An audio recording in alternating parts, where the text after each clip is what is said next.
When it comes to lower back pain, for most people, it's due to long hours of sitting that actually causes the space around the joints in your low back to become minimized, and the nerves there become pinched as the joints get compressed. So one of the key things we try to do is to create a little bit more space around the joints of the low spine. So this is Anjaneyasana, low lunge. From a kneeling position, take a big step forwards. Try to have your knee positioned over the ankle. As you shift your hips forwards, avoid overarching. So maintain a baby crunch. Support your hands on your thighs if need be, and start to lean forwards. Once you feel the stretch at the front of your left hip, if your left leg is behind, so whichever leg is behind, you'll feel that stretch at the front of your hip. That's good enough. All right, and then just staying here for about 8 to 10 breaths. If you wish to, you can even extend your arms up, and that helps to facilitate getting a deeper breath to the bigger lung lobes around the ribs. And then if you want to, you can even look up. That actually can intensify the stretch a little further to your hip flexors, your psoas, right? To come back, step back. You may even want to have your hand coming down for support before you step back if balancing is an issue. Second movement, we're going to come closer towards the mat.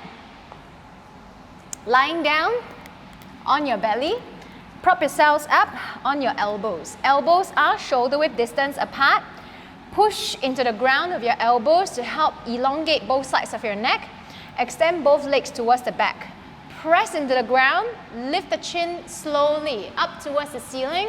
In doing so, you're stretching across the front side of the spine. From the chin to the neck, to the chest, all the way down the ribs, and you'll feel it to the low back if you're very sensitive around that area. Again, this is creating a little bit more space around the front side of your spine. For those who can go a little bit further, slide the hands back and come into a cobra. Not only does this help to open up the front side of the spine, creating a bit more space in the joints in that direction, it also helps to strengthen the back muscles at the same time. So don't just depend on your hands to prop yourself up into a cobra. Use the back muscles as well to lift the upper body off the ground. That's the second movement. Third movement, you'll be flipping over to lie down on your back. With the feet hip width distance apart, bring your heels closer towards your hips. Press your arms down. We're going into a bridge pose. Relax your shoulders and try to wiggle them closer in the direction of your hips. As you lift your hips up towards the ceiling, you may choose to go a little bit further by walking your shoulders in towards the midline and maybe even interlocking your fingers behind you. Lifting your hips up towards the ceiling, you're strengthening muscles around the hips, around the glutes that support your lower back. At the same time, this gentle incline here is almost like an inversion that helps to alleviate pressure around the lower back. To come down, simply lower the hips slowly, and then counter that with hugging of your knees in towards your chest, perhaps even rocking side to side before coming back up again.